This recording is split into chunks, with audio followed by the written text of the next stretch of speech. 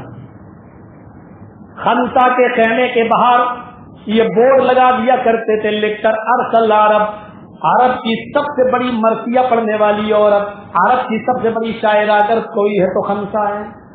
مرثیہ پڑھنے میں اس کا کوئی مقابلہ نہیں تھا، کسی کا انتقال ہو جائے اور درد بھرے اشعار اس سے کہا جائے لکھ دو تو درد بھرے اشعار مرثیہ لکھنے میں پڑھنے میں بہت ماہر تھی۔